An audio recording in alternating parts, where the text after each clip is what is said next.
Okay, and welcome to another episode here. Going to be a little different. It's not LSPD, Fire, America, Trucker, or any of that, but it is going to be part of our help series. Comes from a request. So here it is. The request is what is and how we do port forwarding. Now, when are you going to need port forwarding? Well, you're going to need port forwarding if you want a certain application to reach the internet and be able to receive data back from the internet. By design, a computer is designed to not have open or accessible almost 65,000 ports, with some basic exceptions of like ports 25, ports 443, ports 587. I know there's one in there I'm missing. Ports 80, port 21, and port 53, and I believe it's port 67, are generally ports that are going to be open and accessible to the internet. Those internet ports are all going to be email, internet, secured internet, and DNS and DHCP. So those are going to reach the internet automatically, but of that, that's a dozen IPs and 65,000 more under lock and key. I will say this: any internet port can be used for any reason. So why did I say this? I say this because if you go ahead, a lot of routers will allow you to open up ranges of IPs. Sounds like a good idea. Sounds like a lot less work, right? It's more dangerous. You open up a range of IPs. If that IP is in use, IP, I keep saying that. If that port's in use, okay, you're going to open up the range of ports. If that port's in use, it can't be used for any other purpose because the computer's going to say, is going to act like a 5-year-old and say, no, it's mine, it's mine. Get off that. Anyway. I'm a three-ring circus, and all you need is me. But anyway, so if the port's in use, it's not going to be used by anything else. But if the port is just sitting there, it's a possible hacker access point to your server, network, computer, whatever. Okay, so now how do we do port forwarding? Or what's an example of port forwarding? Well, any website you go to is going to be on port 80, unless it's a secured socket layer port, which would be 443, and in which case that would be an example of like buying something on PayPal, going to CSW website and paying for your computer repair or computer service or your web hosting fees, something like that, or ACS or CHP, even with sponsorship or whatever. All these sites, buy me a coffee, all these sites are done on a secure socket layer to protect your information. Now, this is port 80 that you're looking at right now. It's just a basic internet port. Okay, well, so what's an example of where you would need port forwarding? Well, from this page, you can scroll down. If I click on it, that'd be great too. As you can see, I got a lot going on this page. But anyway, scroll down to the bottom of the page. You're going to see that very last link. It says having a site or CHP25M server issue. You're going to click on that. I'm not going to click on it because I already have it open. It's going to take you to this site. It's going to be help.chpofficer20.info. What's different? You're going to see a :9675. So we're going to do a colon exam without the proctologist. Now, hey, I had to make the colon joke. Come on. Anyway. So 9675. 9675 is not a port that's normally open on any computer, whether it's server or computer. It's not open. It's an unusual port. So it's locked down. So, but if I don't open it, you don't get this page. You don't get the page where you can come here, log in with your email, and get your issues serviced so that you can still either conduct business, conduct your community, conduct whatever, okay? Okay. So, or even see our self-service with the IPs over there in the corner, which we will get to. So in this, I had to go into my router, I had to tell the router that 9675 is now going to be used for this program to communicate in and out through the server.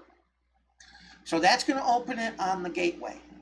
Then I got to go to the server itself and actually go ahead and open up the port. So the server is not going to see this coming through on the port saying 9675.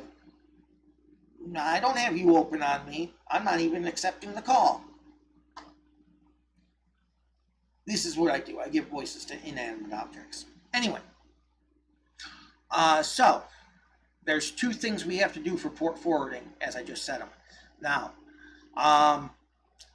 the port forwarding on the router I'm going to show you is going to be done on a Linksys Cisco router. Okay, so if you don't have it, the three main brands of routers are Belkin, Cisco / Linksys, and Netgear. There are many more out there. Okay, I'm going to handle the most popular of the three.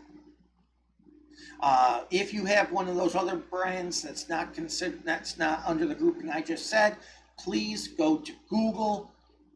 You can Google your router, and you will be able to get a PDF manual in most cases of exactly how to do this port forwarding. You can even type in the brand of your router and say port forwarding, and you'll probably get a Waikiki or Wiki, depending. I like the way I said it though. Anyway, you can get a Wiki link, and it'll show you exactly how to do it. Okay? So, what if I have a Belkin router? Well, right here. Go to CHPOfficer20.info, scroll all the way down, click on that last link. It's going to bring you to once the page loads, it'll bring you to self-service. Click on, if you have a Netgear router, click on the Netgear port forwarding link. It's going to open up that, and here are your steps to port forward, step by step. Log into your router at the gateway. Netgear's routers generally operate on a 172.168 and then last one can differ a little bit. But generally it's a 172 or it's a 192. If it's a 192, it's going to be 192.168.0.1. And no, I did not look that up. It's just something that after 21 years of doing this crap, you learn. But I've also seen Netgear's function on 172. But normally it's going to be 192.168.0.1. Now, if you have a Belkin router, click here. This link is going to open up another link, another page for you, just the same way the other one did. It's going to take you right to Belkin's support article, and it is going to walk you through the steps. I mean, obviously, you got to log in. These are normally going to be, as it says, 192.168.2.1 is going to be your gateway. Then you're going to, once you go there, if you have a login, which I do recommend you always make a login, do not allow your server, your router to stay open. Don't do it. Lock it down. If you want to know the best reason for locking it down with a username and password that is not given by the manufacturer, then here. Those logins that are given by the manufacturer are given to every single Belkin, which, for the most part, which means all someone would have to do is figure it out, and now they got access to your internet. Now, keep in mind, too, if someone has access to your internet, you're responsible for whatever they do on the internet. So if they're going to child porn, when it comes back through the wire, it's going to go back to your IP address. And once it comes back to your IP address, game's over. You might be able to get out of it. Oh, my internet was hijacked. But you're still going to be an enabler to the fact. You're going to be an accessory after the fact. Okay, so always lock down your router. Okay, so after you do that, you're going to type in your password. As you see here, the default password on a Belkin is blank. And your usual username is admin. So, gee, a lot of guessing there, isn't it? Anyway, so then once you're logged in, you're going to see firewall section. It's going to be listed firewall. Then you're going to click on virtual server. It's going to be that very first one. The rest of this you don't have to worry about, okay? One side note, this WAN ping blocking, I would recommend you click on that, and you're going to disable your router from returning IP pings, okay? And why that? Why? Because pinging a router is one of the ways two things work. One, it's one way that a hacker's going to know that your IP exists on the internet. Once they know it exists, they can start using any method to try to hack your network.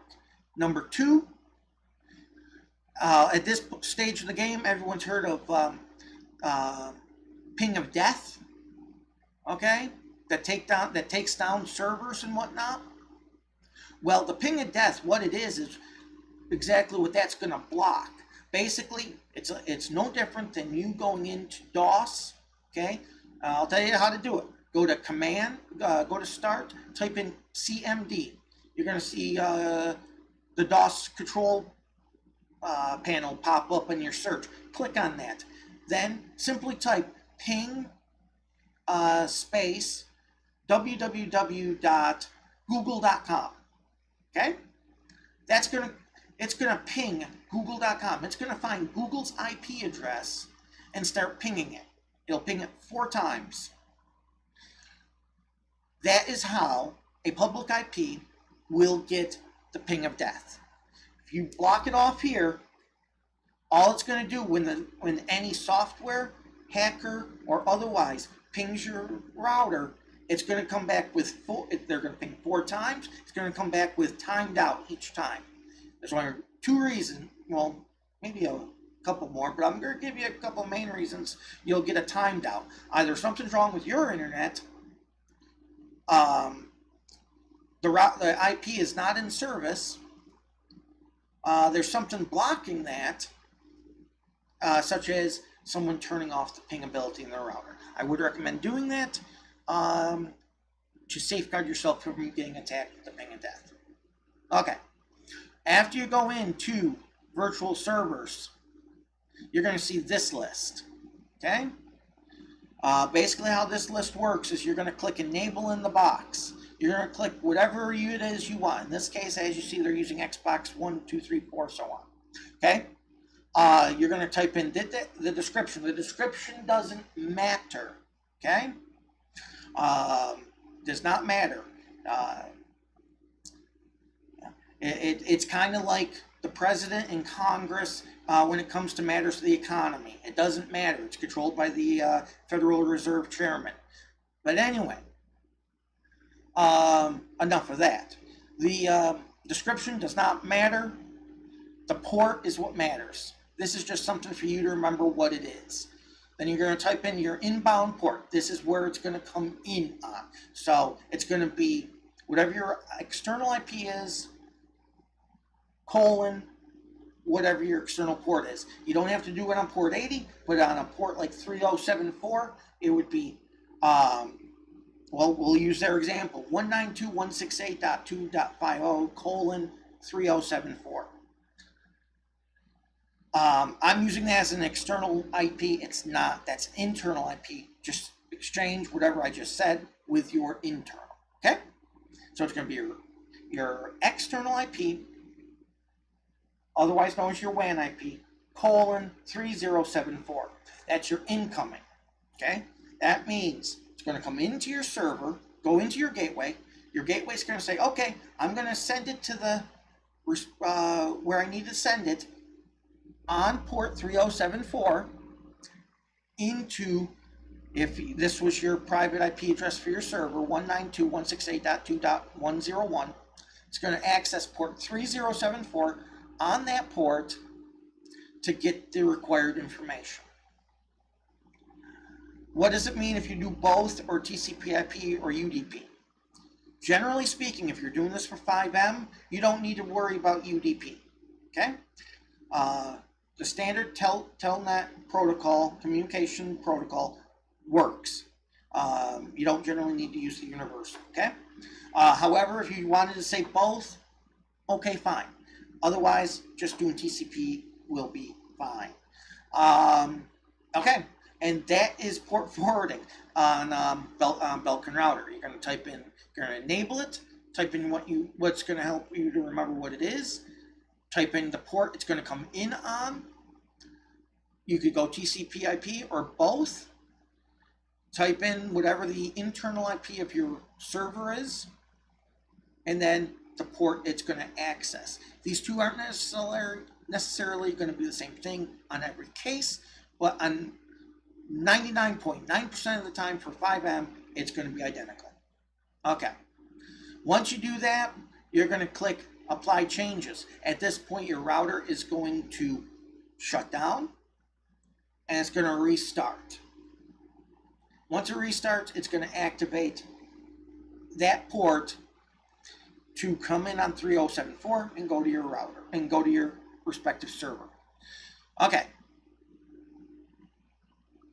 And this again is accessible at our help desk and Netgear port forwarding. I'm sorry, Belkin port forwarding.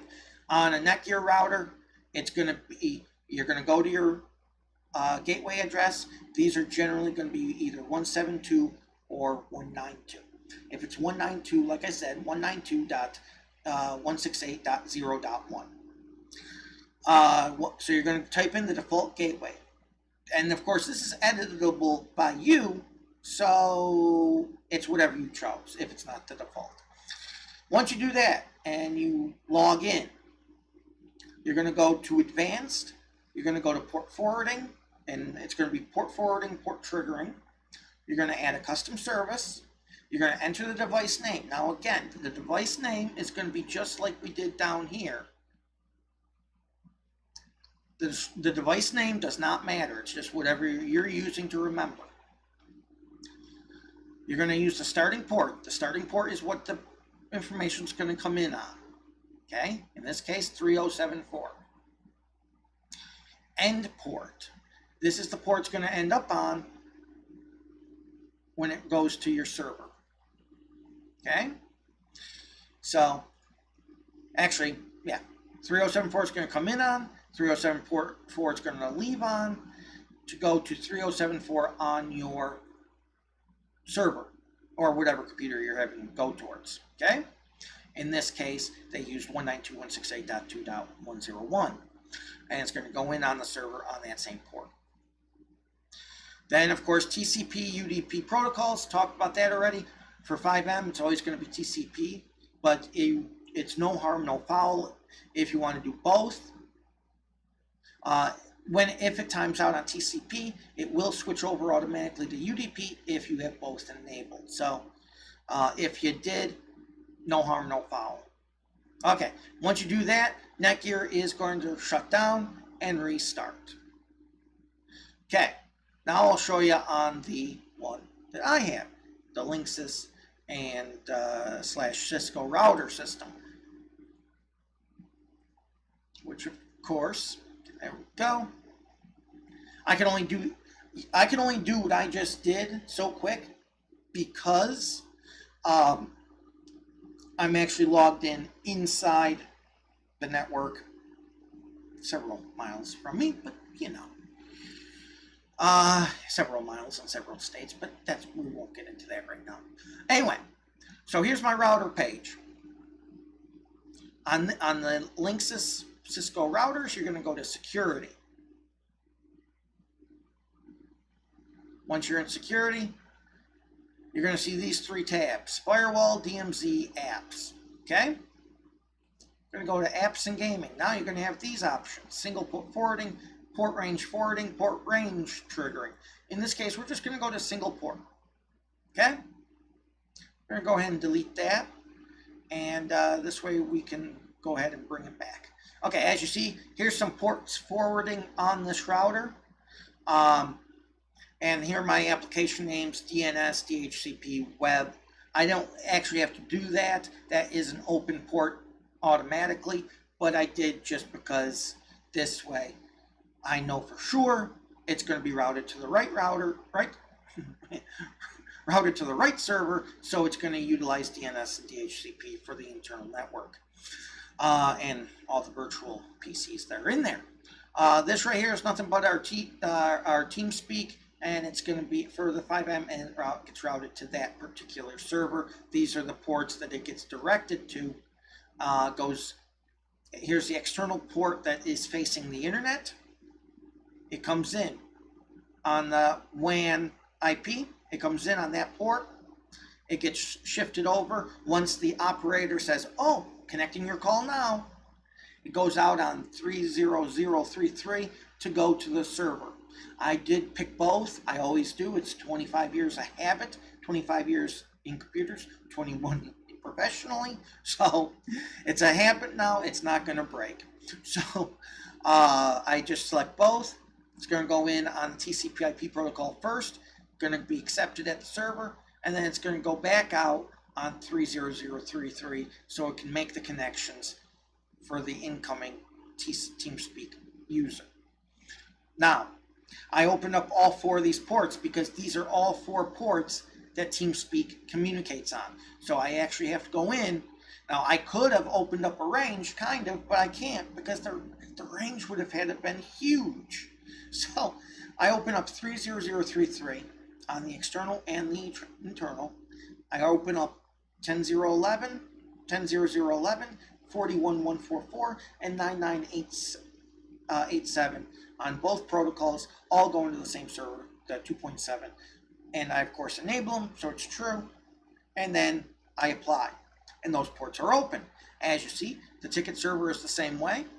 And a couple test servers, sandbox servers I have, also go to appropriate 5M servers. Now, how do we do this? We're going to add a new port. We're going to call it Web Example. We're going to open up port 54,000. Told you there's a reason I picked that port 20 minutes ago. Okay, now we're going to have Web Example come in on 54,000. The operator, aka the router, is going to connect that to 54,000 internally and going to transmit it from the WAN colon 54,000 to the internal port. And in this case, we'll just have it go to my web server. So it's going to transfer that to 10.10.2.30 colon 54,000. And then the server is going to take that. We're going to hit save. The server's going to take it, find what 10.10, it's actually going to find what it has to find for port 54,000. And by doing so, it's going to contact the DNS server internally. It's going to find out what has to go out on 54,000, and then it's going to send it back out. It's going to send it back to the router on 10.10.2.30 colon 54,000. The operator is going to then say, oh, WAN IP colon 54,000, and send it to the user. So using our example, you want to connect to this site, help.chp.20.info colon 9675. In order to get there, it comes in on help.chp.20.info colon 9675. Immediately, the internet says, what the fuck is that? So the internet immediately says, okay, so I gotta find help.chpofficer20 on port 9675. Well, that doesn't matter right now, but what's this? So it reverses it. Info.help.chpofficer20, and it gets the IP by reverse protocol lookup in the DHCP. Sorry, not DHCP. There it is. DNS. So now it's got my WAN IP colon 9675, and it knows where to go.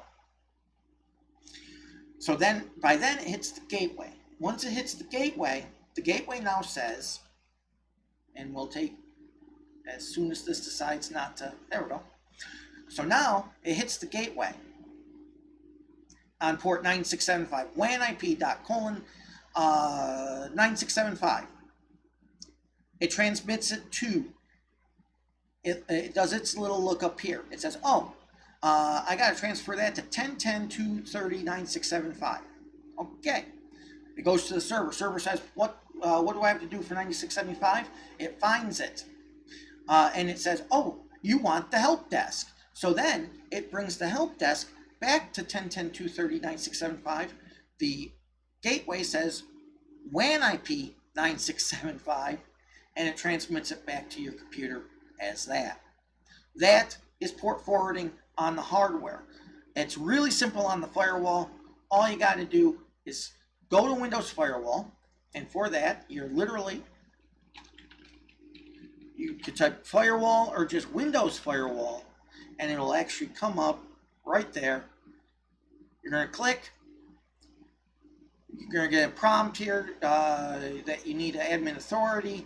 Do you want to continue? You're going to say yes. You're going to come up here to inbound rules, or you can do outbound rules first. It doesn't really matter. Once you click here, now you're on your inbound rules. You're going to click new rule.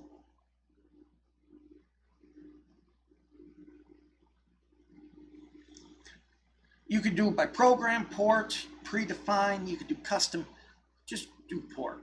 It's a lot easier, and that's really all you want to do anyway. You could do both TCP or UDP for two separate rules. The bulk of your internet communication is always going to be done on the telnet port first, so you don't really need to do UDP unless you notice a lot of data crashing or just a lot of timeouts. Then you could throw in the UDP rule, and if telnet times out, it'll go down to universal. Otherwise, come down here, click on specific, unless you have literally 80 to 90, I mean 80-90, all those ports are going to be used all the time. If they're not going to be used all the time, do specific ports. So in this case, we only opened up the one. We're going to do 54,000. We're going to click next. We're going to come over here. How do you want to do this? You could just go allow the connection because you're going to do it for 5M. Hit next. You're going to go everything that it's going to communicate over and through. You probably won't have domain. You'll have private and public. Just make sure a check is in both of those boxes. Hit next. And the name, it does not matter. It's like the points and whose line is it anyway. The name does not matter. Okay. You're going to make this whatever. Web example. It does not need to be the same as your gateway. So then you're going to click finish, and there it is. Now that port is configured. The computer is going to let it come in on 54,000, and you want to do the same thing. Port next, specific TCP 54,000, allow,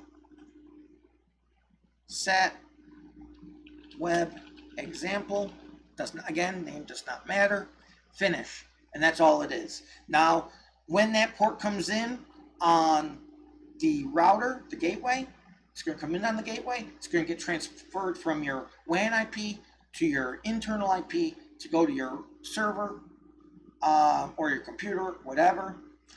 And then the computer's going to say, oh, you want this information? But wait, 54,000, I'm told 54,000 is not an open IP. I can't send you that information. That's when you're going to come into here, open up the port on the inbound and the outbound. It's going to say, oh, okay. It's going to send it back to the router. Router's going to do its magic. It's going to send it back to you. And hocus pocus, there's the page. That's all it is. Once again, if you have any questions on this, feel free. Right there at the bottom of my right underneath my picture. If I knew how to talk, it'd be great. At the bottom of my picture, we have the Discord server.